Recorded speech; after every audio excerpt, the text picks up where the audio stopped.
Every life has a soundtrack.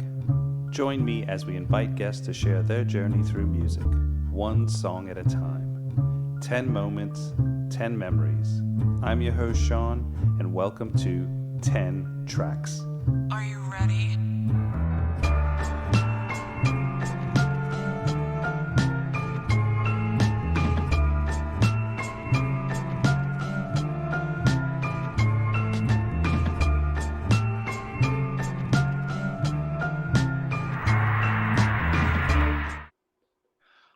Welcome to 10 Tracks. My guest today is Malachi McNeill. He is the artist behind Statues and Stories, an alternative emo project known for its emotional honesty and cinematic storytelling. Malachi is a musician, songwriter who's lived every word he sings.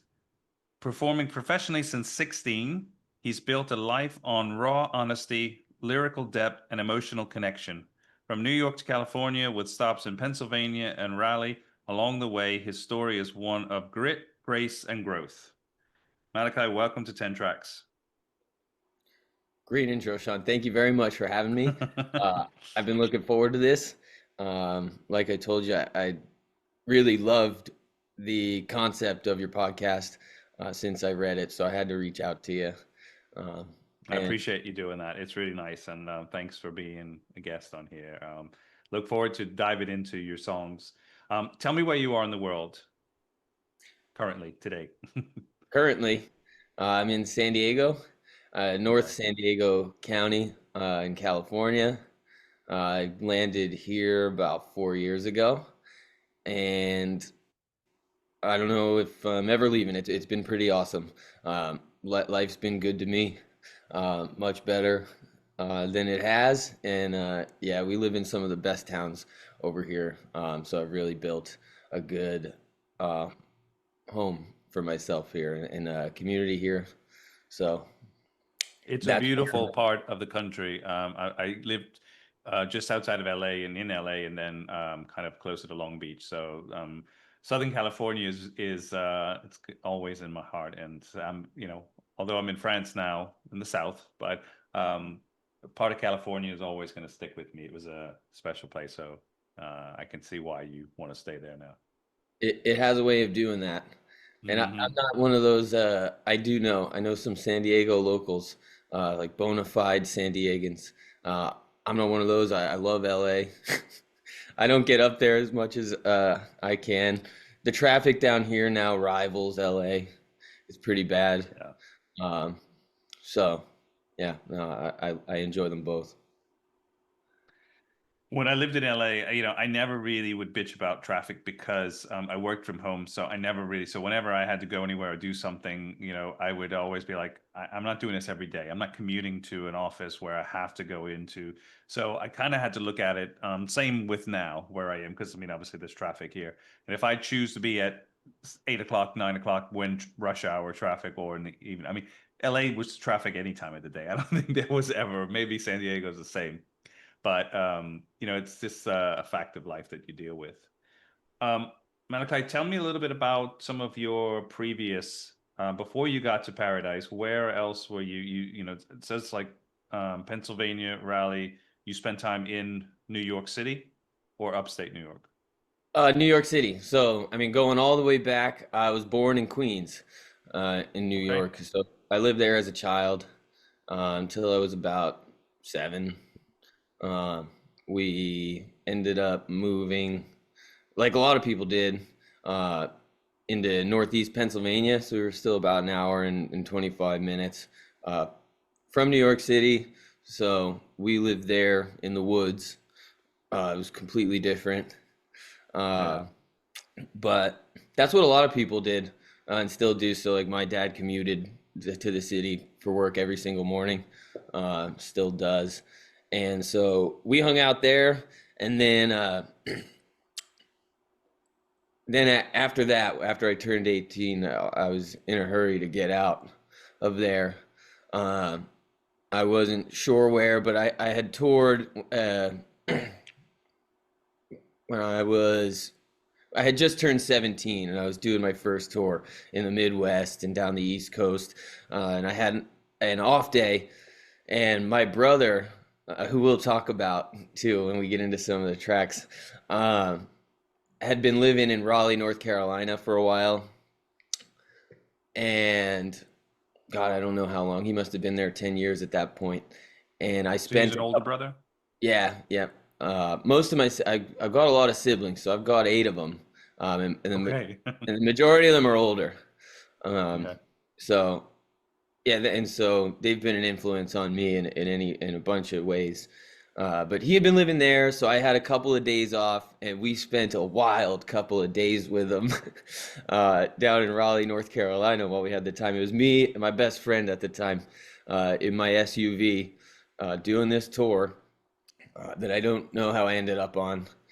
Um, and so we had a crazy couple of days, but when I went back home, I really remembered it well, and so I was working a shitty job, and I saved cash in a shoebox for maybe 4 months through that winter. One day I left, and so I went back there, and I learned a lot of valuable lessons. I look back on the time, but it was crazy that time. A lot of trouble. Um, I don't think I never really made my own friends or did my own thing. Kind of just glommed on to what he was doing. But it was a great time. I remember it well, but nothing ever really lives up to uh,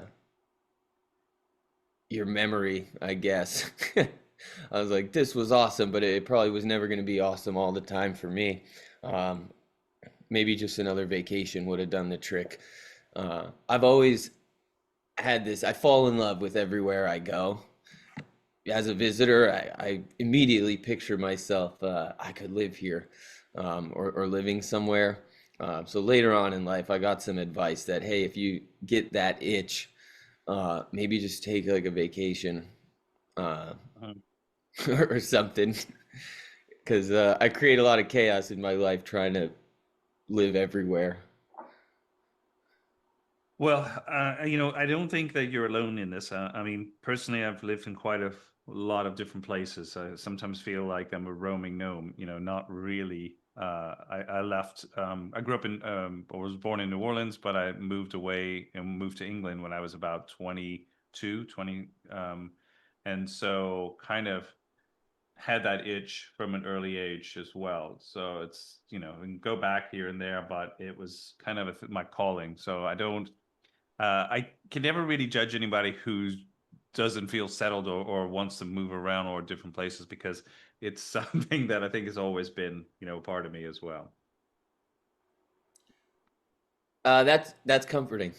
Yeah, and I think that's why the idea of uh, touring and being a touring musician has always been attractive to me. It's not easy, but I feel like I've always had the energy for it. It's something I really, really, really want to get back to.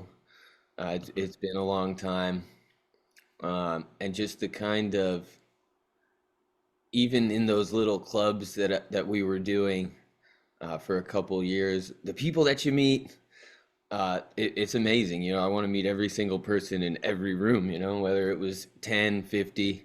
It really was just so much fun. Uh, that's a big part of my why. Uh, I play music, and so that's something I'm hoping I can get back to. When did you first start getting into music, or when did you? I know you said I think 16 is when you actually started to create, or you wrote like officially, but like when did you get initially started or picking up an instrument?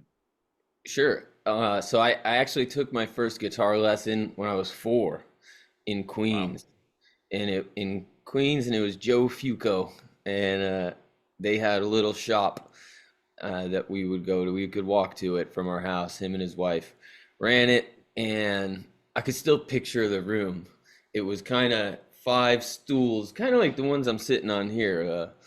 Like 5 stools, each with a music stand, and it was a kind of just a narrow room, old carpet, and you'd sit, 5 or 6 in a line, um, and so I took my first lesson over there, and I had a few teachers. So after we moved, um, we found uh,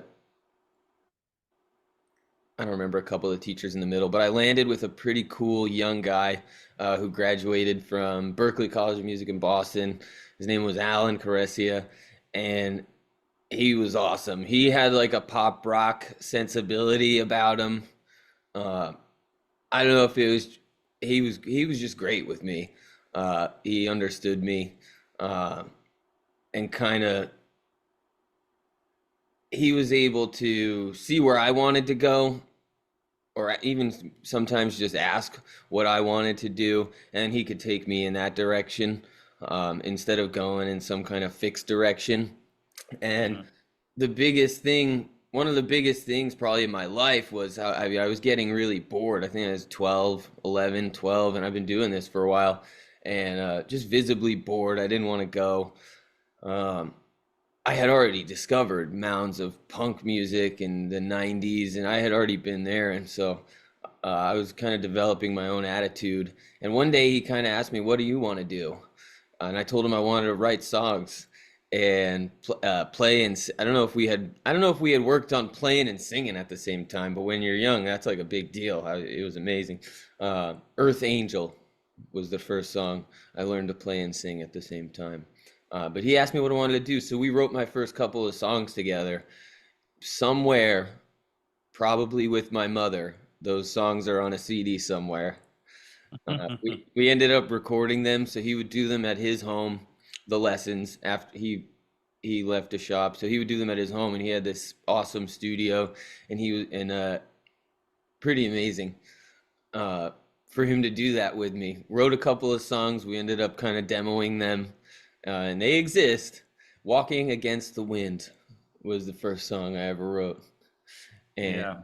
yeah, But you had you already had influences by then, like, or by before you were 12, or was that when you were 12 you said you got into punk, but did you already have influences before that as kind of musical influences, like areas that you were interested in? yeah, absolutely. Going back, so in our house as a child, we had a one downstairs bedroom, and it was kind of the cool bedroom. Like if you were the oldest was always in there. And Hmm. I remember going in there, and if we're digging into some of these tracks now, um, there's a song on here, Blink 182's "Feeling This," and it's fast. They've got the affected drums and sounds that at the time I hadn't really heard before. And I think he had the music video up on his computer. And if you weren't able to see the music video, uh, and I actually haven't seen it in a while. They're in jail, and there's like a hot blonde and then some guy in jail, and they're like making out through the glass, and it's a real chaotic jail scene, and and everybody's going crazy in the background uh to just this fast cool music. um and I guess I really connected to it in some way. Hmm. I love that. So he would listen to that, the emo music of the time, Dashboard Confessional. He showed me that. um and so I hung around with him a little bit. Yeah. So we're referencing, and we'll kind of do these a little out of order since you mentioned it, but this is Blink 182 talking about Feeling This. That's the song you picked, right? Yeah, yeah, Okay. So this is in reference to your music, or your first music teacher that really kind of helped you record and get a little bit more understanding how the industry works, I guess, right? yeah. He taught me so much. It was my first experience. We weren't in a crazy studio, or whatever. We were in his home, but it was legit, and Hmm. it was my first experience doing any kind of recording. Yeah, he taught me a serious foundation. Um, And I mean, I ended up leaving and not taking lessons. Maybe it took about a year, but I was like, I got this. I think I was maybe 13. I was like, I Yeah. got this. Let's start a band, uh, and I did. Uh, it didn't take a while, but yeah, I took what he taught me and ran with it. Um, Still am. And so you write music and lyrics and sing now. Oh yeah, yep. Yeah. More passionately this past year than I have in a long time. Well, let's jump back into your tracks and go to track two. So this was initially track one, but we'll say track two. This is a very unconventional song to pick, but it's probably maybe apart from Christmas songs, it might be even more popular than Christmas songs. So whoever initially wrote this, I don't know if they still claim in any kind of copyrights for this, but this is "Happy Birthday." Um, yeah, I thought that was funny to do, uh, but it was one of the first things that popped into my head. I don't know if we had just gotten finished speaking for the first time, or even if I had just sent you the message too. I didn't even know if I was going to be on here, and again, I just couldn't stop thinking about it. I was when I started thinking about the songs, I started wondering if certain songs make certain points of my life important, or Hmm. if the moments kind of make the music. So I really tried to think about this in terms of uh, where the meaning comes from and why any of these songs matter to me at all. So the Happy Birthday song was funny. It was like the very first one. Like I said, I started taking those guitar lessons. Uh, I was 4, and I think I had mentioned this story. I don't know if my dad will like me sharing this one, but uh, he would say, "Hey, play that Happy Birthday song." I don't know what's wrong with him, or where he gets that idea. It's so random. But for a while, I couldn't. Uh, and it's such a simple thing. It shouldn't be hard.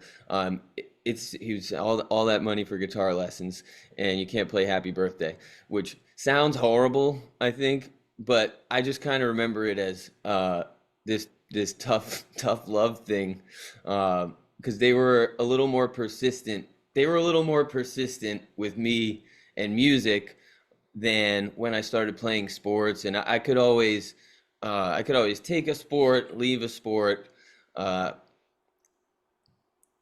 no one ever really cared or pushed me in any direction too Hmm. hard until it came to if I didn't want to go to my guitar lesson, it didn't matter. I was going.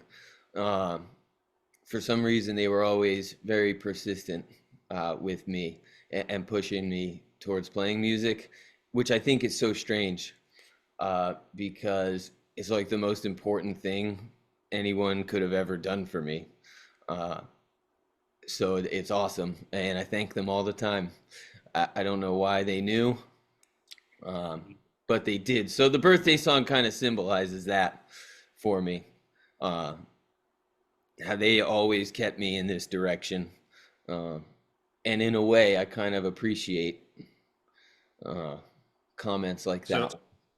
have you ever needed, when you've played live on stage, have you ever needed to, if someone's birthday is in the audience or something, and say, "Okay, I'm going to give a little quick rendition of Happy Birthday for you"? Has it been necessary or required to whip out or bust into? Quite a bit, yeah, yeah, yeah. It turns out turned out to be a good skill. The last few years uh, out here in California, I picked up uh, countless winery gigs, and uh, I do winery gigs, bar gigs, restaurants, uh, Mhm. and it happens often that you get a birthday, maybe get a tip for it if you know how to play Happy Birthday. I've kind of Yeah. gotten lazy. I gotten lazy with it. I just do the chords, you know, but still works. I can do all of Yeah. it. Yeah. Um, so when did you physically first go on tour? How old were you then? Was that 17 or 18, or because 16 is when you kind of started playing music and writing seriously? It was December of 2015. So it was December of 2015. How old was I? Was 17 at the Okay. time. And I have a good friend to this day, John Damiano. He currently runs a super successful traveling emo night, um, where they do live band karaoke, and this emo nights and things like that were doing well to begin with. But he runs a super successful one. They travel the country all year long, with a band. But Mhm. at the time, he ran a small agency, the Trep Agency, I think, and they were in Long Island. And I couldn't tell you how I connected with him. Had to be online somewhere, or maybe I saw a posting and it submitted for it. But pretty last minute, they were looking for an act, uh, to tour with a couple of bands. One of them had done some of the East Coast dates of the Warp Tour, Rivers Monroe, but they were doing club shows in the Midwest and down the East Coast. And I was like, I can drive now. I want it. I want to do it. And so didn't ask too many questions. Just kind of blinked, and I was there. Um, I'm so excited. I got a speeding ticket as I left for it. Uh, That I was a that's caution warning already to giving you, huh? Yeah, yep. And I ignored it, but luckily no more tickets. Um, yeah, that's my first memory of that. I called my buddy, and nothing going on for the next 3 weeks, and so yeah, on my way to pick him up, I got busted doing like 25 over, and oh boy. So we did how many dates? I remember it was Pittsburgh, Detroit, Cincinnati, one in North Carolina, Georgia, 4 days in Florida. Uh, Wow. and it was rad. And I remember standing there on the back of it was like a hitched trailer for the band. So John was, well, didn't just book it, he was playing drums, for that headline band. And we're smoking a joint on this trailer, and he's like, wait, and I don't know what I was telling him, but he goes, wait a second. It's like, how old are you? And he was like, I never would have brought you on here. And it was great. It was a good time. So not only that, I felt Uh, like I got away with something. yeah. Now, just for people who don't know what emo music is, and we are kind of talking about this offline, but it might be helpful just to kind of share that because this is kind of like almost the genre of music style, right? Yes, Okay. popularized really in the early 2000s, um, emo music, known for a style, you typically a kind of loud, yelling style of singing, not like your hardcore kind of girthy scream, Hmm. thing, not like that, angsty. Dashboard Confessional is probably the best possible reference for it. He was on MTV, and with his tattoos and acoustic guitar, kind of doing emo, and probably the biggest affiliation to emo music and most popular was him. As a good Okay. reference. So angsty kind of teen drama music, I guess. Not to be. So, do you think that being such a young age and getting touring and kind of being around an older crowd, is this something that obviously influenced you, uh, whether good or bad? I'm not necessarily saying, but I imagine this must have impacted how you were, um, in influenced you quite some bit, right? Yeah, yeah, quite a lot. Good and bad. Although it's hard to tell. Sometimes it seems mostly bad. Um, Going back to growing up with older siblings, um, We can get into a little bit. I mean, all of these memories and kind of things we'll go over. Uh, there's kind of a black cloud and shadow over it, where I had an issue with drinking since I was 13. Uh, Hmm. just a bad one. So growing up, like we had wicked family parties, and uh, drinking was always around. Um, I don't know if that's the reason, but and then there was just some innate thing in me where I was never well adjusted at school, and um, just kind of did whatever I could to get along with everybody. I ended up getting kicked out a couple of times, so I never adjusted great. Uh, in a Yeah. way, in a way, I think uh, touring and stuff like that when I wanted to get out, um, and if that gave me the ability to. I was super happy. Um, you don't have to you don't have to form lifelong bonds with people. I think something I always thought, and this is easy to say looking back on it. I've done a lot of work to embrace the past for what it is, but not if I meet somebody for that night and then like there's people we snapped a photo, and now I look at it and I'm like that's great, I like that person, but I always kind of thought if I hung around somebody too long or if you really got to know me, you'd end up not liking me, uh, if you really knew who I was, which never was. It was never that. I was never that bad. I was never a bad Right. person, but I don't know what that was. That was a self belief that you had. Right. Yeah. Yeah. So, hey, I meet you this night in Orlando. Let's snap a photo. You can comment on it in 2 years. Um, we'll never really get to know each other, but it wasn't that a great time. Uh,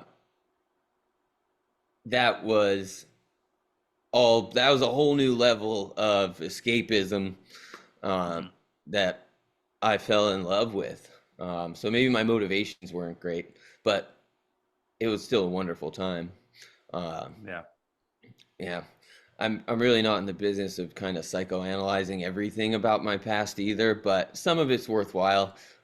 It's important now because I feel so passionate. I've been attacking music and really writing so much the last year, a little over a year, um, that I want to make sure my motivations are pure and good,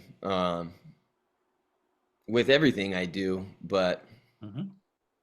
that I want to make sure my motivations are healthy these days. So, Well, let's jump into track three. This is the Chieftains featuring Sting. Uh, Mogil Mear. yes, I think the translation, and I should have done a slightly more preparation. I think the translation, my captain, my hero, Hmm. um, Our hero. our hero, and uh, we got Sting in there. Um, this was a part of an album that was incredible. Honorable mention to a song called "Long Black Veil." I guess they Hmm. redid the Johnny Cash song with Mick Jagger. I'm surprised this album isn't a bigger piece of kind of music history. Like I want to see the Chieftains and Sting at the Rock Hall of Fame, like doing that. I think it's so good. Um, this is a pretty simple one too. Um, I just I've loved this song. I do it every St. Patrick's Day and or in a video or live or something like that. Uh, just one of my first ever memories as a kid was being rocked around the kitchen by my dad to this song. Um, that's it. They would, when we were younger, we had chaotic kind of family parties, and uh, I remember in in the kitchen, a loud kitchen, that song playing, and I was rocked to sleep to that song. Uh, that's one memory in particular, but uh, that was kind of like a go-to song. Um, so it's just kind of I have a real strong family foundation. It's not popular. That's not necessarily popular uh, if in emo music and angsty music and in music in general, I guess that's kind of a hot take to love your dad.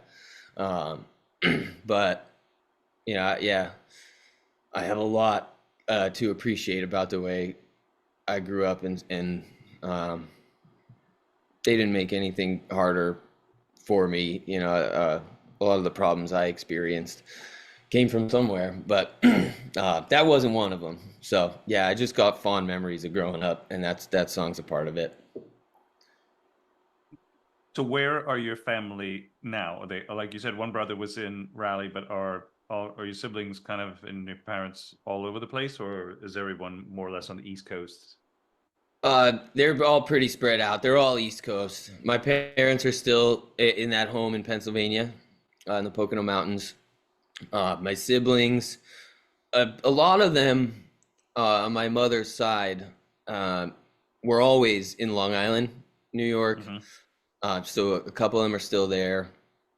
Um, Maryland, my oldest brother is in Maryland. So they're all spread out but close enough together. Hmm. Um, but yeah, so they're all still there. Once I get back there. It was a couple times this year, twice. But the first few years I was here, I never made it back there. Um, I was partying a little hard and very, um, and it wasn't at the top of my list, but uh, it is now. I want to get back as much as possible. It felt really good being able to go there twice this year, a couple Hmm. of weddings. Um, yeah, so I miss them. And just talking about some of your areas here, but your personal journey has kind of the music has kind of taken you different places, but um, you've had your own struggles because of just how you lived your life. Is that maybe a fair way to say it, or? Yeah. Um, Wherever I went, it's just there is a cliche kind of saying that wherever you go, there you are. Hmm. Uh, so every time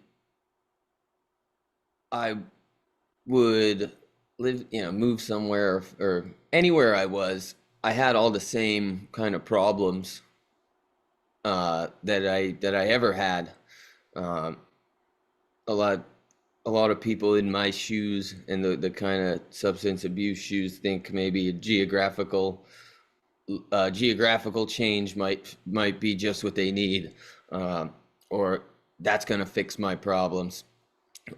In my case, that wasn't true. It wasn't that I needed to kind of get away from the places that I was, the same bars, whatever, the same people, the same friends.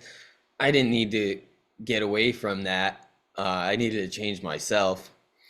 Um, because I would go somewhere else and I would make brand new friends. And all we did was change the names of the places that we were. Yeah. But I always ended up in the same places. Uh, and so nothing ever really changed much, no matter where I was. Um, and it all kind of came to a head recently. So there is some hope. Hmm. But this is something that uh, you are working on and trying to change. Every day.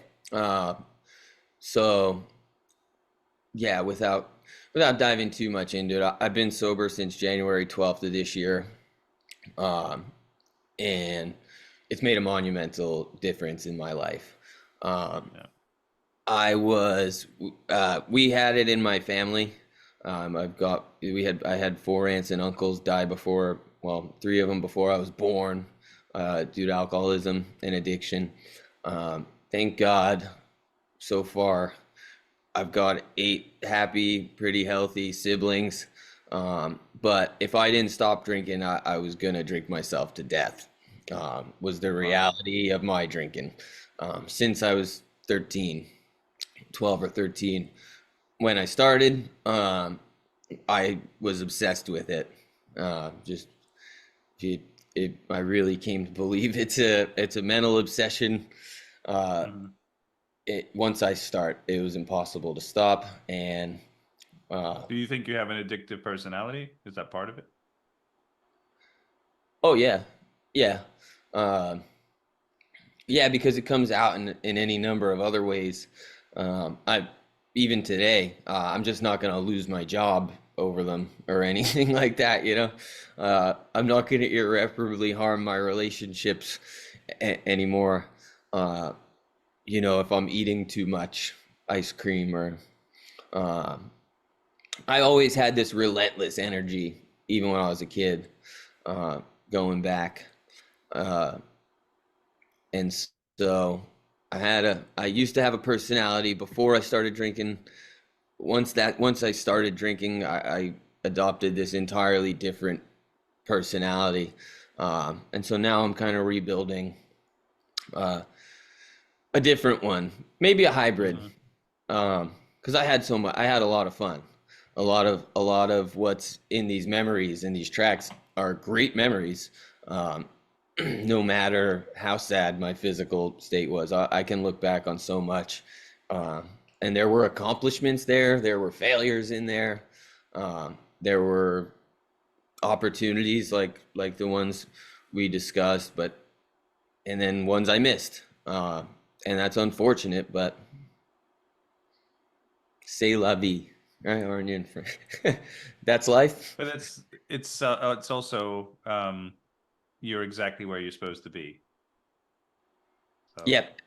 Yeah, and that's how I feel that. I got a lot of gratitude in my life today. And I have so much. Uh, you know, so so in regards to in your earlier or time and maybe still, but this angst that you were carrying, music was an outlet for this angst.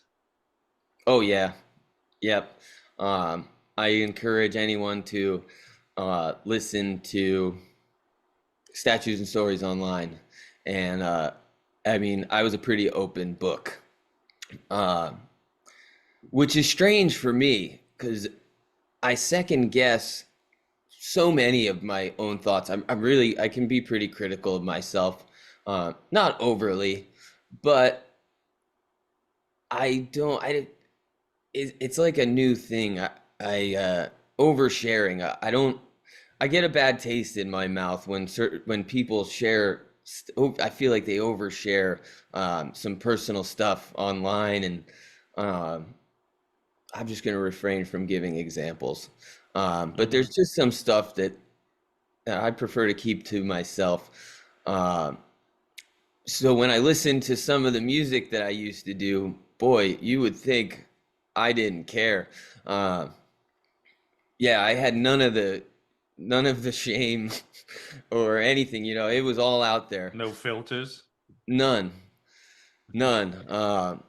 And so it's surprising, but I guess that's what I needed to do at that time. Uh, yeah, it wasn't very. There was nothing abstract about it. It was pretty literal. I wasn't writing new metaphors, maybe once in a while. Uh, Mm-hmm. but to me, that was I guess that's what kind of makes it emo. But yeah, so sometimes I'm surprised I ever did that. I think about the people I knew at the time. Uh, it was like girlfriends and stuff like that. That's like, whew, they probably aren't listening to it. But so I'm careful now. I try to be a little more tasteful, but whatever Well, happens, happens. I mean, you could get in trouble with somebody like Adele, who her first couple of albums were very much about heartbreak and breakup with her ex, and then her ex tried to sue her because the songs were about him or that he influenced them, which is insane on so many levels. But um, tell me how you came up with the name Statues and Stories. It's a pretty cool. So I've been I've been using that name since I was almost 16. Um, Truth be told, I don't know. I don't know. I don't remember exactly how I came up with it, but there is, if you Google it, a lot of times what'll come up is a song from a musical called, I think the music Light in the Piazza. It's a funny romantic musical about these is two girls on vacation in Italy. Hmm. Uh, she falls in love in Italy, and Statues and Stories is the name of one of the songs. And over time, I've really grown to like it. I'm here and there with musicals. It's got to be good. Like I loved La La Land. There's a few that I always like. Being in choirs and stuff like that. I was in the choir in middle school and the audition choir. So I know my way around some show tunes, and um, that's a decent one. And there's some really good lines in there, in that song. It started then and there, and here we are in a city of statues and stories. And it's a pretty cool song. So I go with that. I tell people that now that it's after that song, because really, if I told you anything else, if you really dug into it, you wouldn't believe me if I told you anything else, because it's kind of right there. Um, but it does kind of it does kind of call upon that literal kind of heart on my sleeve nature of it. Those are real things that happened. Everything I'm singing about uh, really happened. We were there. And so I guess if you think, if you think of the songs, this is so corny, but if you think of the songs as monuments to those events, uh, then it makes sense for me in that way too. Well, let's jump into track 4. This is Neil Young, After the Gold Rush. Yes, this is kind of the last one about my formative years. Um, just kind of briefly, but that was when I first got into my dad's record collection. Mhm. It was kind of my first conscious deep dive into classic music like the 60s, 70s, and I had heard all of it. Uh, but I got my hands on that old record, and I felt like this experience was mine. So you pull it out, and it's got this kind of dark cover. It's just kind of almost a silhouette of Neil and I don't know if it's like brick buildings, and you pull it out, and it's got those copies of handwritten lyric sheets, and even something about that, even though they're like folk songs, was still so moody to me and cool to me. Mhm. So I fell in love with those handwritten lyric sheets on the inside of that. So how do I make one of these?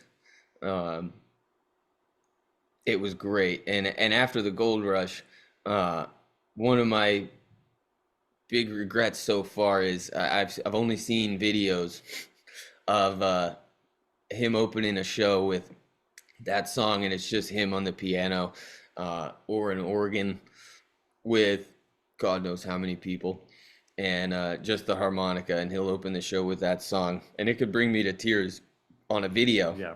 Uh, it's amazing. Um, Later on in life, I would understand. Nothing was political to me at that time, but I would understand how that was woven into that album, his music as a whole. Uh, that wasn't a concept that I had gotten before. Um, Maybe at the time I just liked the line. I was lying in a burned out basement with the full moon in my eyes. Yeah. And it's just, yeah. The pictures he paints in that song were awesome. I've never heard anybody with a voice like that up until that point. Um, they were mellow, kind of folk songs. Um, that I'll always love. And so when I branch out and try to make a certain kind of music or something like that, I mean, so many songs play a role, but that was a big one. Um, my first. I mean, this is a blueprint song. I mean, it's just a monster. This it's one of my favorites, and I've heard live versions of his, and it brings you such emotion. His I think every line in this song could be quotable. You could take it out and just hold on to it because it is. But personally, I think you could do a whole masterclass on this album, and in particular this song. But um, I think having this behind you or in your arsenal of kind of influences is it's hard to say that you can fail because I mean personally I remember hearing this when I was probably in my teens and checking it out, and again I was a little bit kind of anti, I was more punk than I from the late 70s 80s and not wanting to go into a lot of the older stuff even though I did. But when you hear this and when you try to look at it as crafting a song or writing lyrics or both, you can't deny just the words and what he can kind of put together. So it's I mean, I'm a big fan of Neil Young, regardless of his politics or what. But I mean, I do think he's an outstanding artist. That was incredibly well said.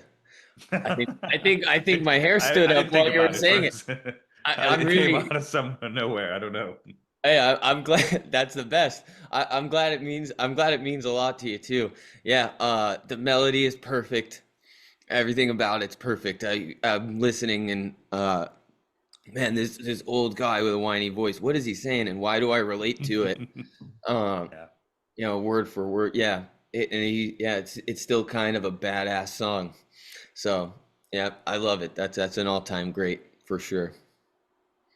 Yeah, I saw when I was in LA, we went to I think it was where was it? It was one of the big venues where you can go see the concerts, the outdoor venues, and it was the National, and they had played some songs before they came on, and they did a more recent Neil Young song, and I just remember hearing it, and I didn't know that song. It was probably about I don't know, maybe it's old now, but compared, I think it was like something from 2000s or 2005, 2007, and just listening to it, and I was like, wow, this is, and so he still surprises me with and I did actually see him live. I went there because Sonic Youth opened up, Oh wow. but was blown away by him. But this again wasn't that attached to him back then. But I got a ticket to go see Sonic Youth with him, and both of them were incredible. Which is an interesting mix to have Sonic Youth open up for Neil Young, but he was rocking. He wasn't just sitting around. He was playing a lot more electric stuff on that tour. I forget it was after the Rocket in the Free World or something like that, maybe. Yeah, But he can it was do that incredible. too. Yeah, Yeah. yeah, no doubt. I'm not the biggest fan of was the Buffalo Springfield and kind of the heavier stuff. He really captivated me with with a lot of the softer stuff Neil Young did. Yeah. Uh, for sure. We get to track 5. This is Counting Crows. I think this is their first album. This is off of Sullivan Street. This is a song. Yes, Sullivan Street and my introduction to the 90s and which is just my favorite. It was hard to pick a song in general, but I wanted one that I remember on a roaming around just my bedroom listening to. Um, I think it was in preparation. My siblings took me to see them maybe the summer I was 13 or 14 years old, and they were taking me to see the Counting Crows and the Wallflowers. Uh, and and this album, whenever I found anything new, I was gonna dive as deep as possible uh, into it. All the live videos uh, and everything, and everything they had done. So I was doing that in preparation for this show. Uh, I fell in love with the Counting Crows. I don't know how some people feel uh, about the live show. I was never in love with it, but they're kind of, I mean, and it's admirable to do a different thing every night, but a lot of the improvisational lyrics and melodies and stuff like that, it's not so true to the records when they do it live. Um, but it kept me interested. And that song, that album kind of led me to Matchbox 20 I and just all of the alternative and power pop kind of 90s. Still Hmm. to this day, I got trouble getting on with the grunge 90s and um, some of the heavier music, the heavier radio music of the time. Um, but I love that power pop kind of alternative 90s music. Um, but the Counting Crows did it a little more emotionally, I think. Um, Hmm. yeah, Sullivan Street was just the best example of it. It's got that real simple uh, guitar riff that I could play, so I would spend hours playing it. It's just a couple of chords, um, and and he kind of set he set scenery in a within a song, just a lot better than a lot of bands I can think of or singers I can think of. He would put you there. Take the Way Home leads back to Sullivan Street. Um, yeah, yeah. So that's a good symbol for it. It was hard when I tried to think about how I got into the '90s. But that was some of the influence of having all those older siblings and something else that they did for me. Yeah. Yeah. But do you think that going back and looking at a lot of music before you, obviously it's essential for people who are into music, and probably even more so if you're an artist making music, because you obviously are influenced by your peers or contemporary music that that's there now. But I can imagine you also get influenced by, I mean, I had an older cousin who, turned me on to the Beatles, Elton John, the Stones, even when I was like probably 5 or 6 years old. Elvis was obviously a big thing in our house. So having those roots, then, even when I think I was maybe 6 or 7 when Saturday Night Fever came out. And so, you like the Bee Gees, which wasn't necessarily, my favorite genre now, but I still remember that and I have memories of because it was attached to me as a child. Um, Take it, keep it away from the movie and John Travolta, so to speak. That song still have such a impact on people, and good or bad, but influencing me musically probably not so much, but having a strong attachment to it for sure. Yeah, the attachment is a given. And so some songs like that, I always had a dream of being maybe even just for a short time, either having a song in a movie or television show, um, or being a music supervisor. I always thought that would be so cool. And so, some songs I like to think about where they put me. I know. Hmm. I think everybody's got to do that. If you hear a song good enough and you're into it, picture you're in a music video or something. So I've always had uh, kind of an obsession with, oh my God, this song is really good and where it puts me. Uh, Hmm. musically, musically, it's just worth knowing. Uh, Attachment aside, it's just worth knowing as much as you can, uh, because everything comes back around. I think, it's like society will become obsessed with the sounds of the 90s again. Pop punk made a pretty decent comeback. Um, it was weak and short lived, if you ask me. But everything kind of will have its time again. I mean, as infinite as it is, you can always write new words and uh, with technology and how it's being integrated into music. I mean, there's the possibilities are endless, but I don't know. Some things will always be there. So a lot of sounds and have a way of coming back around, um, and so I think it's worth knowing everything. I had a My best friend in the whole wide world used to say, like, it's not about like riding a trend once it's there. It's about knowing what the next one is.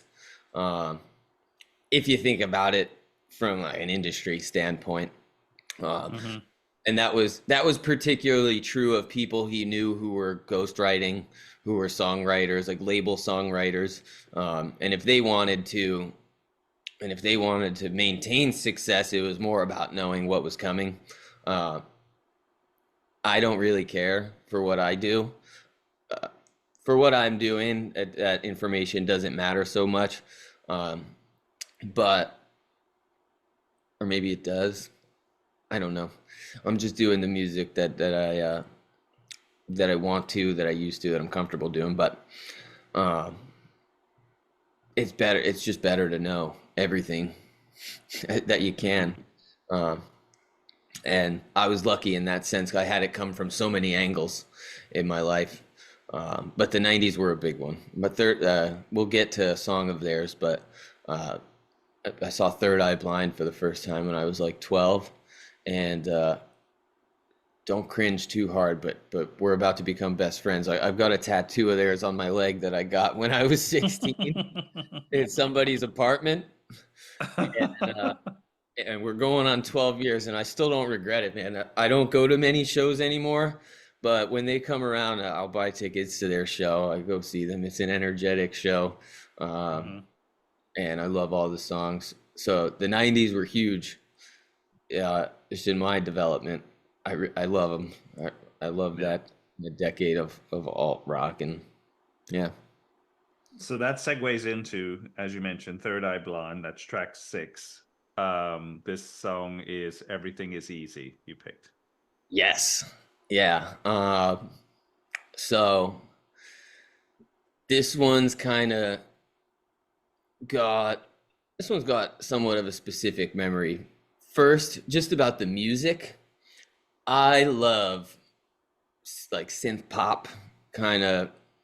You typically it's with a female vocalist. What's the Hmm. song? Dancing on My Own. Is that Robin? I think it's Robin with a Y who sings that. And it's just got Okay. that chugging deep synth, that uh just that synth pop music. I love it, especially now. Chapel Roan is somebody new who kind of does it, and I love her music. Uh it's just so good. I don't know why. But Third Eye Blind's not known for that. And it was one summer I was driving around with my first girlfriend in my first horrible car, and they put this album out, Dopamine, and I don't know how many people were listening to them at that point or their new albums, but I cared, and that was the first single off of it, and it's got that. It's just got a guitar riff that's so simple. It's got those deep synths just driving the whole thing underneath, and uh, Hmm. and it was emotional. It's like simple kind of heartachy lyrics. There was nothing really too special about it, or the production, or as a song. Um, but I could have listened to it all night long. Uh, it was yeah. I always had a thing for those songs, and this one, those kind of synth driven songs, and this was kind of, oh my god, my favorite band did one. This one felt like it was for me. So it was cool. And so, and we ended up listening to that album. I remember, First Love Story. Uh, I'd stay up all night listening to records and stuff like that in that downstairs bedroom that I upgraded to when I became the oldest in the house. Yeah. Uh, so that song, I still listen to it a bit. Now, are there any genres of music that you're not that attached to, or that's not really influential? Because obviously earlier, if you look at it from decades, but I would imagine there's got to be some genres that are stronger, like you say, this emo style music. And not influential. I never really listened to new wave. Okay. Uh, yeah, like I know Depeche Mode and The Cure, In Excess, right? There was a whole era of bands doing that kind of dark, which is weird because uh, it was kind You're into the of dark. dark, melodic. I don't know why. Uh, I don't know if the sound never clicked with me. Uh, I don't know what it is. I like a couple of The Cure's hits, and I like some of the hits from that time. Uh, is I Melt with You was a pop, right? Is I think that was a kind of Modern English. Yeah. yeah, like that's a song from that time. I think if it qualifies. Uh, so I like a few of the hits, but that's something that comes. They're kind of spaced out guitars. It's something they do a lot now in Southern California. A lot of my friends in indie bands and uh, kind of take some of the sounds um, and melodic stuff from those songs, but that stuff never really did a lot for me. For some Hmm. reason, I was unable to feel it. Um, I guess, and I don't know the rhyme or reason for it. So that's one. Um, I don't listen to hardcore music and metal, and it's just too much. Uh, but I had a strong phase with country music, classic country music, the new stuff. Uh, I opened my mind to a lot of that, um, to where when I started doing winery gigs and kind of having to do uh, cover sets and stuff like that to pay the bills, uh, people like that stuff. So I started including it. Uh, Hmm. some of the music I did under my name, Malachi McNeill, that you heard could probably be a product of that. Um, so it was dangerous. I started to feel like maybe I was a country singer because that's what people were telling me all the time. So I had to run far away from that because it's not, man. I'm not a cowboy. Uh, we had a case of mistaken identity last year, so I'm fixing it. Uh, but so I'm open. I want to try everything. I Yeah. know earlier we had discussed Ryan Adams and just kind of all the different styles of records that he does. I mean, it's unbelievable. But yeah, I always wanted to do that. Why not try it? Uh, Imitation is the sincerest form of flattery. I don't know. If I like something, I go, I wonder if I could do that. There's some stuff I just can't do. Um, and that's all right. But I want to find out at least. If it's shit, then that's okay too. So now that you're in San Diego, is there a scene that you're kind of connected to, or trying to integrate your music and your style into? Um, no, if there is, I haven't found them. Um, yeah, I've been a little isolated for the. I know I mentioned. Um, if there's is AA a scene? Yeah, it's just a lot of working on myself. Because uh, even the people I would drink with and stuff like that were all musicians, and so there was a scene, but I didn't make a good showing over time. Um, my problems became too much to be hanging around at all. Hmm. So I'm still kind of figuring that out. That's part of wanting to go out and play again uh, a lot in tour. It's obviously going to start here, where I'm going to build some kind of local foundation. So I hope I find them. Uh, I will, but it's good. That's just taking some time, I guess. Yeah. I figure out who I am first, and then I'll figure out where I need to be. But so it's a work in progress, an exciting one, and yeah, we'll see more on that later. Let's jump in track 7. This is For an Old Kentucky Anarchist. Is a song, I think, by the Orphans. Yes, yes. I've got a lot for this one. And this was some of my teenage years get a little blurry, um, but this was sung. They did the Orphans was a band, I guess, but they did it was just one album, and the singer, his name was Eric Peterson, and he unfortunately isn't with us anymore. He died at the age of 38 or so, Hmm. in Philadelphia.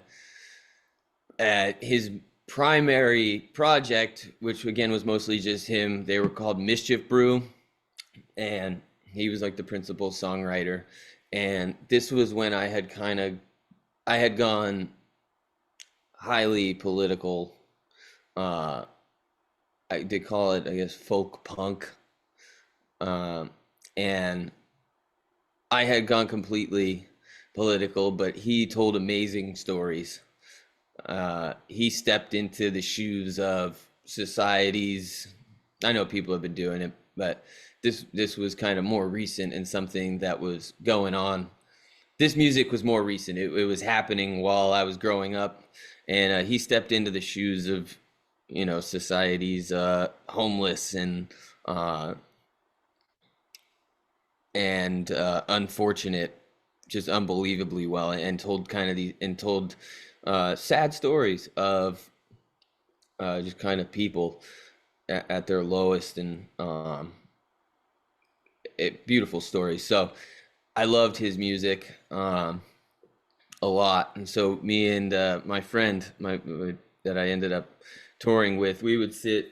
It was in his basement, and we would drink whiskey and do other stuff. We'd play guitar and we'd listen to all this stuff, and it was a total haze.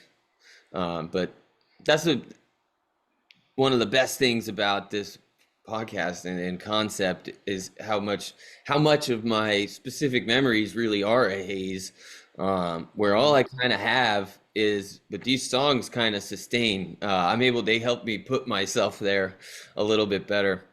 um, so when he died, something cool we did, I met another kid named Malachi. I was opening a show, and I think I said my name was Malachi. He was a lot like me.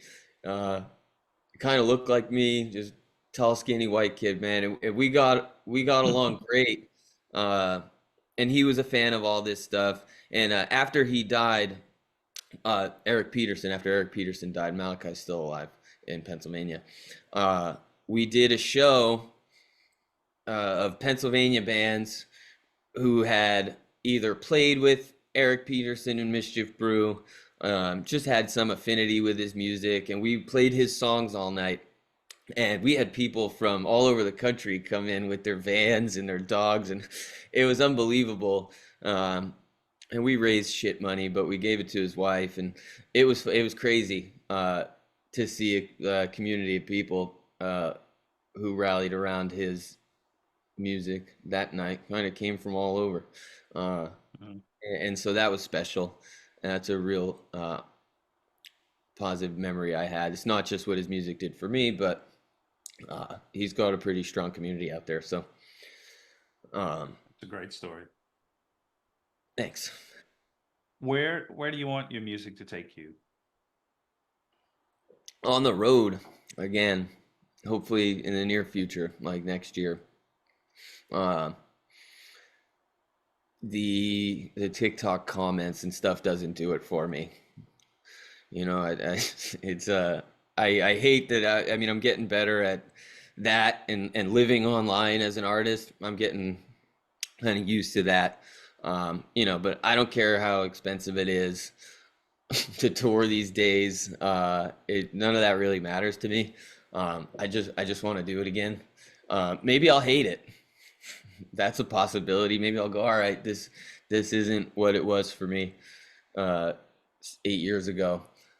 Mhm. But um, I just think of all the people that I've met and think of all the people that are out there.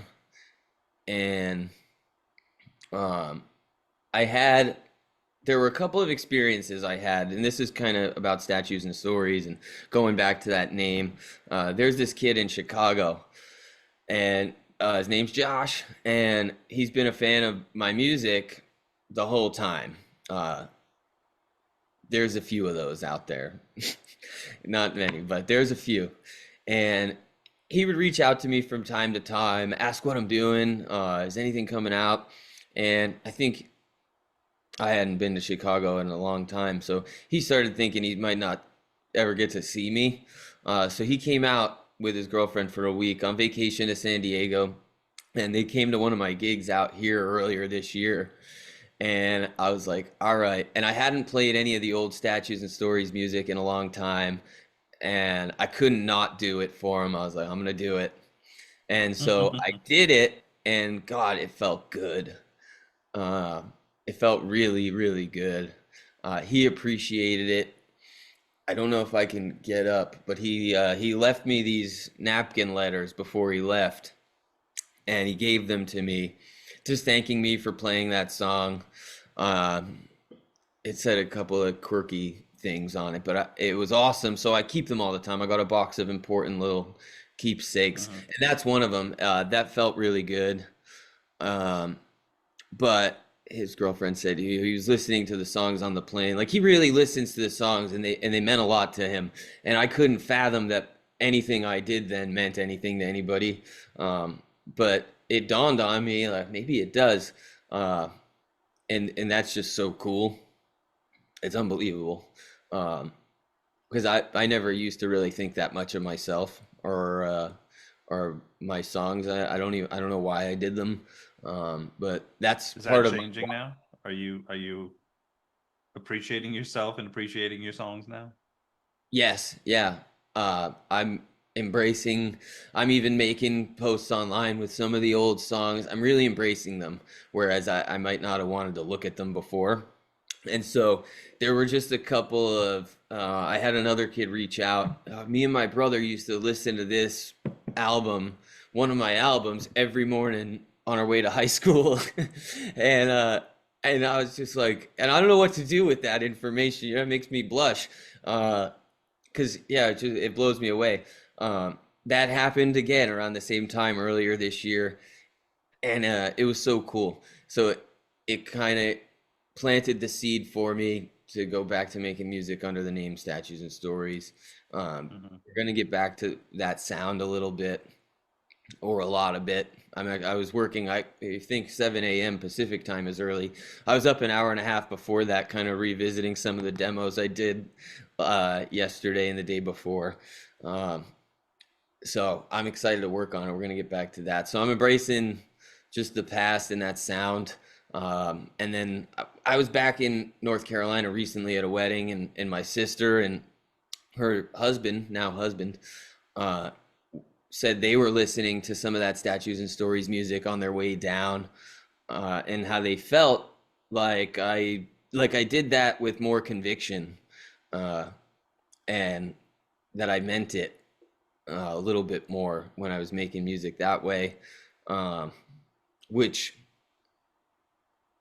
is it is what it is. You can think that, but I thought about it, and I thought about whether or not that was accurate, and I kind of concluded that they were right.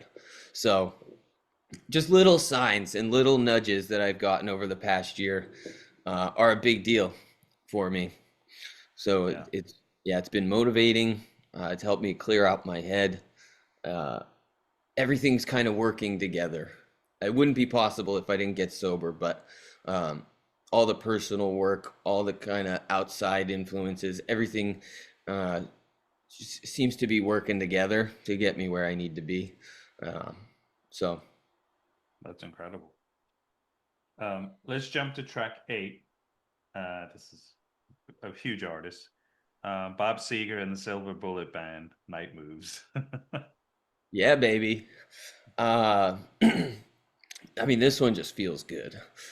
Um, so emo or not, I still love a happy song. This one, this one comes from a couple of places. I don't know if you ever seen. I don't know if you ever seen a television show called The OC. Um, Mm, no, it's but it's I've soapy heard of it. teen kind of drama, dude. But uh, Mhm. it was my favorite show, and for a while, might still be. Okay, it is, but All right, yeah, we got own there. it. Yeah. Um, Yeah, because my parents weren't like big Bob Seger fans. They like him, but I was introduced to this song. It was kind of a recurring thing in that show, where one of the women in the show came from Riverside, which was supposed to mean she was like poor growing up, and she was into metal and classic rock and stuff like that. But she kind of married into this rich community in Newport, and anytime she kind of lets loose a little. Uh, Newport in Orange County, right? Yes. Yeah, Yeah. yeah. Okay. Yeah, no, I get it. Anytime this woman kind of lets loose, it's got something to. Some guy comes back from her past, and they're in a dive bar dancing to night moves, um, and it's always like that song with her. So it comes up more than a few times. So I think that's where I heard the song, but um, my first time in California. So I have family here. I have aunts, cousins here from when my mom was a kid. They've always lived here. But so we took my first vacation here. I guess I was 20 or 21. And we stayed in this house. And the second we landed, I went into this bar at the end of by the pier in Newport. We were staying in Newport, and Mhm. the Stag Bar or whatever. And so I met someone there, and we spent like 7 days on the beach, drinking Patron at like the lifeguard stand, because our house was right there. Um, and she loved that song, and that was a fun. That was kind of that week for me. Um, it was, yeah, that was a fun week. It was my first time in California. I was like, and that was falling in love with this place. And so I kind of was, yeah, I was hoping I might end up here. I planted the seed for me. Um, Living that way here it's impossible. You can't just drink Patron on the beach uh, for a No. week straight all night and be successful. But yeah, we would dance to that song, and we kind of went crazy. Uh, so it was that song. It was a little full circle moment with Yeah. that song, but that one's just an easy breezy kind of fun one. That was one of the best weeks I can remember. Uh, so not much depth to that one. I mean, this song must have come out like late 70s. I don't really remember it much when I was really young. But I do remember it from the 80s. I think some of Bob Seger's stuff was played on MTV, and so I would have probably been influenced by him in some way. Um, I think it was probably around 2017 where I was at a work thing and I was in Portland, Maine, and we were out on this, I guess, in the center of Portland, but on a pier where they had music playing and stuff, and it was, I don't know, just some kind of festive or whatever, a bar there, and some guys playing just on his guitar. And one of the people with me asked, and he was doing mostly covers, I think, pretty much. And so they asked him to do "Turn the Page" by Bob Seger. And I remember, I knew him, and it was like, again, you if you see it hear it in a movie or something, it's like, okay, Bob Seger. Um, but then listening to Turn the Page, it actually let me think about him as an artist and stuff, and what his, and not saying I'm a big fan of his, but I do. There's quite a few songs, this song included. I have revisited with a different set of ears and eyes and in my head, compared to maybe when the younger me was like, no, this is so establishment or whatever. So I definitely have a fondness. And Turn the Page actually is, I think, is a great song just in general. I think Metallica even did a cover of it. But I can see how you have this influence, but Night Moves, and just it is storytelling. So again, you don't have to be in this genre. Same with country. I'm not a big country fan, but there's the storytelling is it's hard to not be impressed or appreciate that. Even if it's about making love in the back of a Chevrolet, it's Exactly. still story. That's it. Uh, that's all, and some stories have to feel good. Uh, Bottom line, um, that one feels great. And yeah, between just the picture perfect details uh, that he does, it's got everything. It's got that breakdown in the middle where he woke up last night to the sound of thunder, and it's real Mhm. calm, and then he emerges with this choir of ladies, and Night Moves in this long outro, and his voice, and who's telling the story. Um, yeah, that's another one that's just perfect, and it's good fun for me. Uh, I mean, Always. think about the different places around the country and outside in Europe or Asia, where they don't get to make love to a woman in the back of a Chevy, I know, or to make love to anybody. Let's just say it doesn't have to be a woman, and but how they're not in the back of a Chevy doing what Don McLean maybe in his and how Chevy, sad that or is. How sad that is, really. Um, yeah, right. That's like that song's like the American dream. Yeah, uh, no, so American Pie Part Two, or so segue from. yeah, I could hear it. Yeah. Let's jump into track 9. This is a band called Bright Eyes. Um, Now I think they're from the UK originally. I'm not 100% sure. Omaha, Nebraska. Okay, you correct me. Yeah, But yeah, interestingly enough, the song's called Calais to Dover.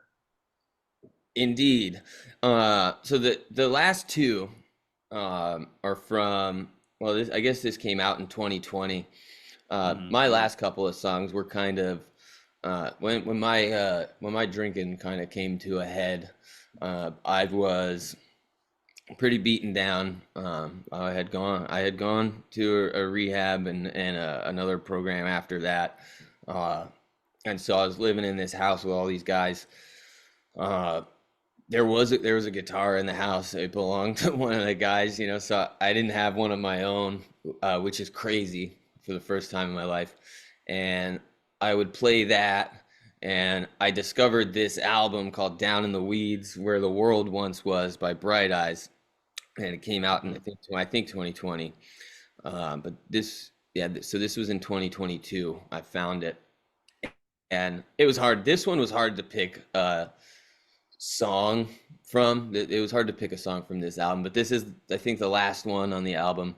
It closes it out. It's kind of vintage Bright Eyes because they experimented with some odd sounds on Hmm. this album, and this one was the most classic Bright Eyes, and so he's got that acoustic guitar intro, but this one had some pretty detailed references to sobriety, and there's a line in it: "No brushes with death could keep us sober," uh, which was, no matter, I mean, he's getting sick on the ferry ride.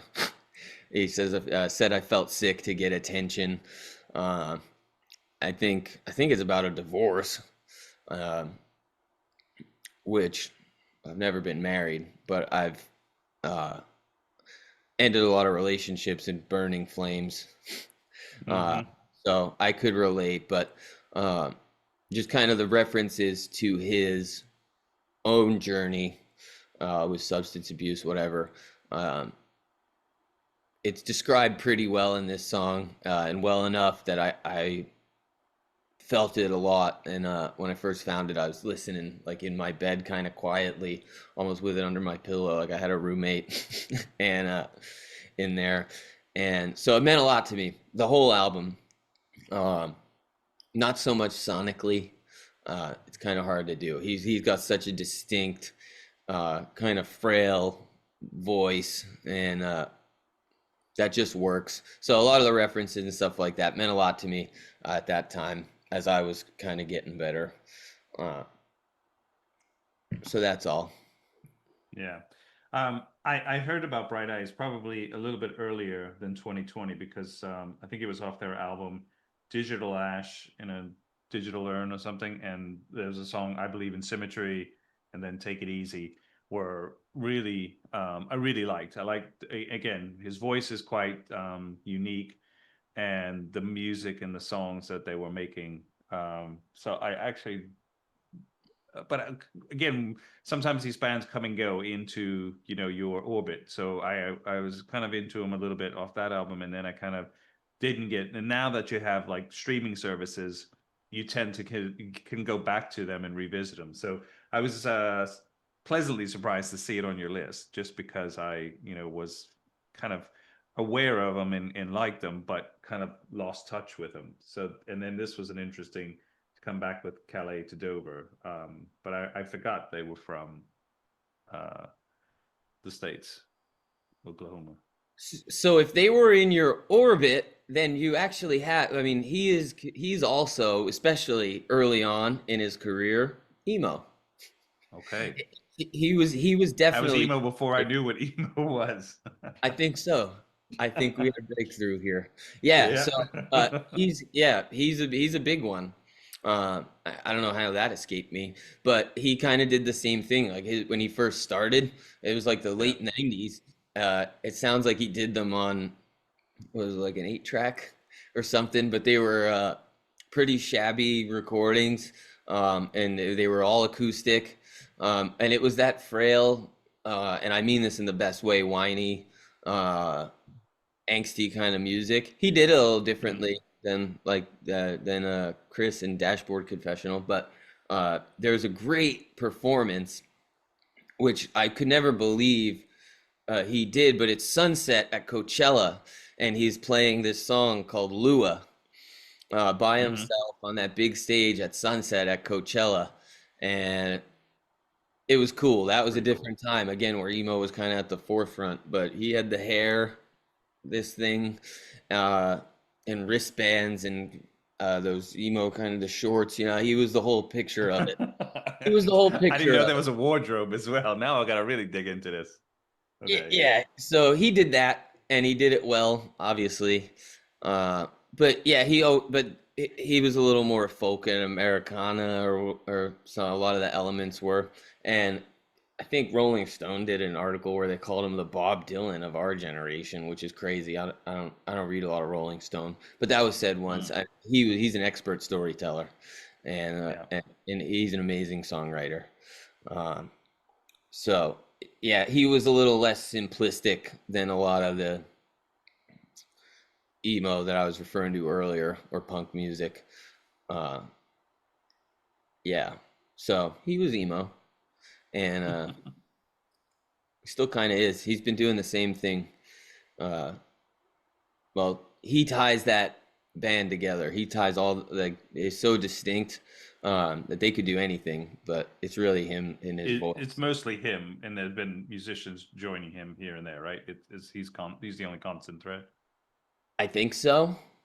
Yeah, aside there might be a guitarist who's been with Bright Eyes, but he did a couple of solo albums.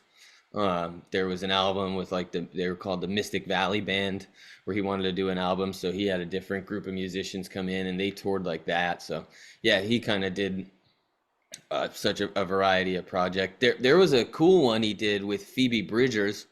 Uh, Hmm. they were called Better Oblivion Community Center. That was the name of the band, and that was cool, kind of spaced out indie rock. Uh, and they were really good. They just did one album, a couple of late night TV appearances, and I don't think they toured or anything, but that was a cool album that they did in like 2018, maybe, maybe after that.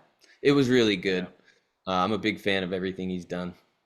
Um, so, but yeah, yeah, I dove a little deeper into some of his personal struggles, and they were a lot like mine. So that record had a big impact on me. Yeah.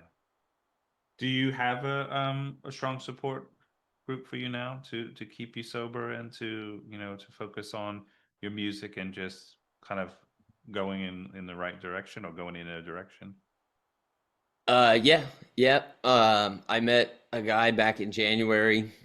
I was at one of the jobs I had, and he had come in. I had my sunglasses on inside. I was hammered at work, and he turned out to be, I guess, struggling himself. But he took me. He ended up taking me to my first AA meeting, um, and so I go to the same three or four a week. I got a lot of guys that I talk to from those. My family is unbelievably supportive. My mother's been sober over 30 years, as she watched her family struggle with it just relentlessly, unbelievably. So she's a huge uh, beacon of support for me. Mhm. But all of them really are. All my siblings. Um, I think they think they've all seen what it does, and I unfortunately I was probably my story. If I kept drinking, my story ends like that. Probably an early exit from the world, unfortunately. So that was going to be me. Uh, so yeah, one way or another. So I got tons of support. I got all the support I'll need, and I always did. That line in that song, "No brushes with death could keep us sober." I mean, there's nothing anyone could have said or done to stop me. Um, Yeah. just the right thing or the right person in the right place, and I had the right ears for it, uh, for whatever reason. Hmm. And so I consider myself lucky. Yeah. For sure. Well, I hope you continue to follow the path you're on now, and Thanks a lot, wish you the man. best. Thank you. We get to track 10. This is from 1972, Jim Croce, box number 10. Number Oh 10, box number 10. Good. yeah. I didn't even notice that. Good. Yeah. Um, I discovered him pretty late. I don't know. It was a couple years ago where I really listened uh, to that album. You don't mess around with Jim, Hmm. and Yeah. this song is just me. Is this song's just me my whole life. Uh, I could almost go word for word. It's kind of how I felt every time I moved somewhere. Um, well, I was going to be a great success, but things sure ended up a mess. Um, is In kind the of song, he's asking his parents to send him money because he's like sleeping in a hotel doorway or whatever because it's raining and windy or correct. wet. Yeah. Yep. Yes. And tonight to say it's gonna rain. Yeah. And if you'd only send me some money, I'll be back on my feet again. And I mean, as much as I don't like to admit it, but that was me. Um, there were times I didn't have a pot to piss in, uh, and it was all and kind of tie it together. It was because I'd do anything to keep drinking and keep the party going, um, and so all the places that I ever moved, uh, things kind of ended up the same way. And so right before I met that guy and started sobering up, and I partied out here because who doesn't move here and want to party on the beach all the time and whatever. But yeah, he get like Jim gets his ass kicked in an alley, and they took his guitar and his money, and um, yeah, I was getting into fights down at bars by the beach, and uh, living in a hotel uh, down on the coast, and then a motel after that. When it got a little too expensive. Um, but yeah, just like a grifter, and then just no good. for a long time. So, but this song makes it almost playful and okay. I don't know. He's pretty hopeful somehow still as a singer.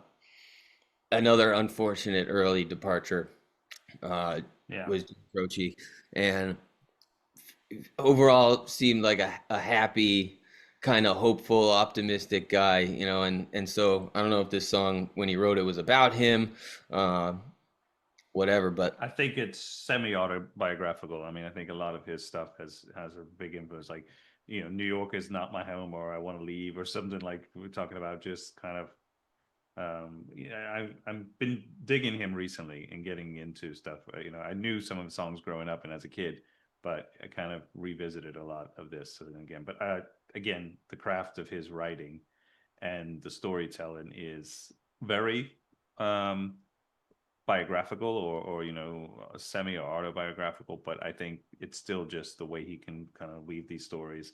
I remember hearing, and it was used in a film, which kind of made me remind me about his music, was "I Got a Name." And yes, then I was just like, wow, that's just so incredible. And I think, like you said, he always has that hope regardless of what's thrown at him. He's like, I'm not completely down.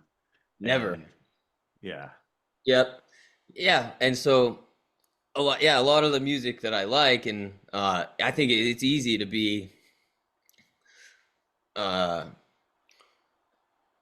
well, it's easy to capitalize too on people's emotions, with music and stuff like that. But you need a little hope from time to time, a little bit of optimism, in spite of everything I've ever sung about, everything I've ever felt. Um, if you would have asked me at my lowest, I was still a little optimistic, at least a little bit. I always Mhm. had that, and so I found a song like this that it was able to kind of sum it all up. It was one of the last songs too, because it was pretty recent that I can remember being like obsessed with, where I listened to it and listened to it and listened to it, and at crucial moments. And I don't know if a song has come around like that in the last year or so, or 2 years, that I really was like, uh, not so. Yeah, I felt like it described me. I felt like it was a good place to kind of wrap it up, and kind of sum the whole thing up. Yeah. Yeah. And do you feel like you're going to be comfortable with your past and in what you were and the person you were, but knowing that you want to be this other person, but still being comfortable with who you were before, because you had to kind of go there to be where you are now, so to speak. You had to go through that to be where you are. Yeah. I mean, it's part of the work uh, that I've done. There's the 12 steps, and so part of it is visiting the past in great detail. Um, a lot of that comes from higher power. A lot of the forgiveness. I won't get into what mine is or means, but uh, is how to achieve some feeling of forgiveness.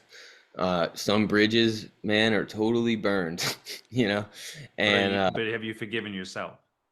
yeah, yeah. Uh, I don't know when that happened, but I have I got a healthy relationship enough with the past that I don't beat myself up, but I used to ignore it completely. That those people don't matter. If I burned a bridge here or there, it didn't matter. I didn't want to look at it. So I was told that the only way to get right with the past, you got to look at it. I don't want to shut the door on it, but I don't beat myself up either today.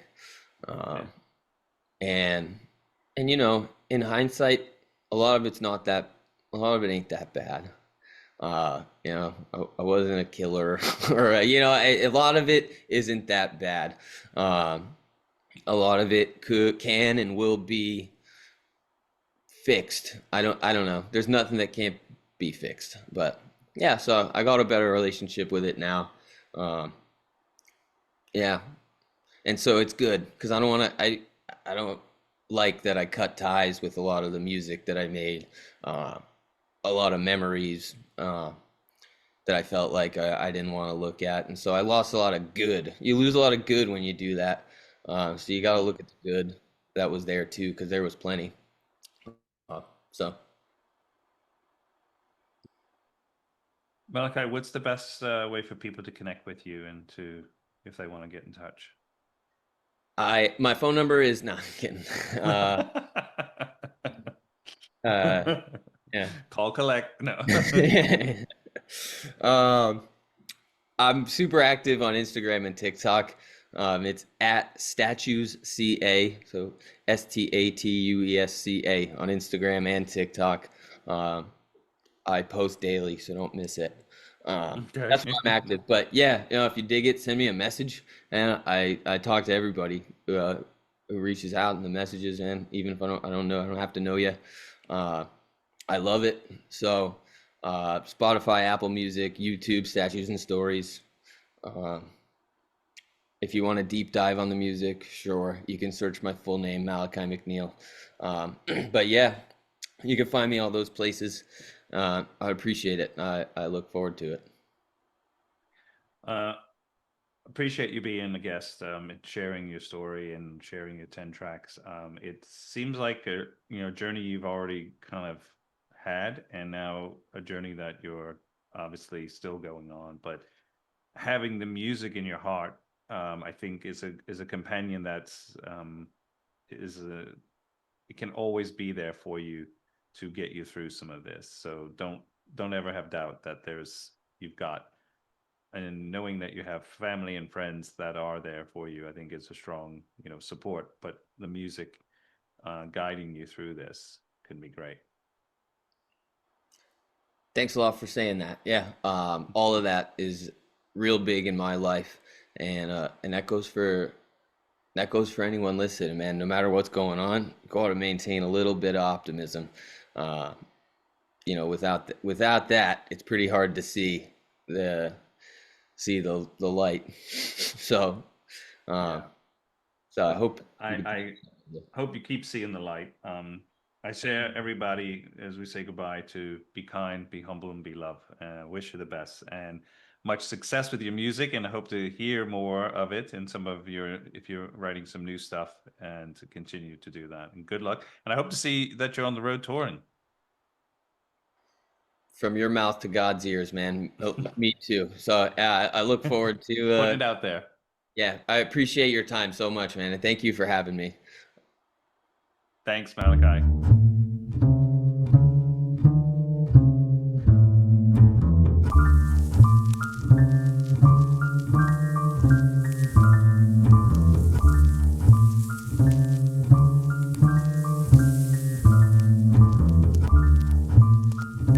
Pretty vacant times.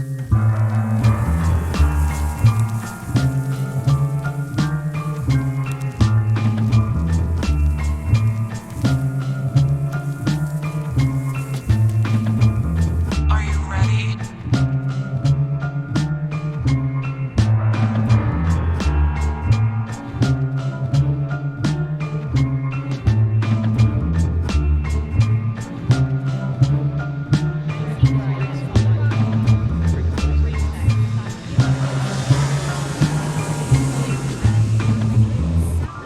Yeah, it suffers for his sports jacket.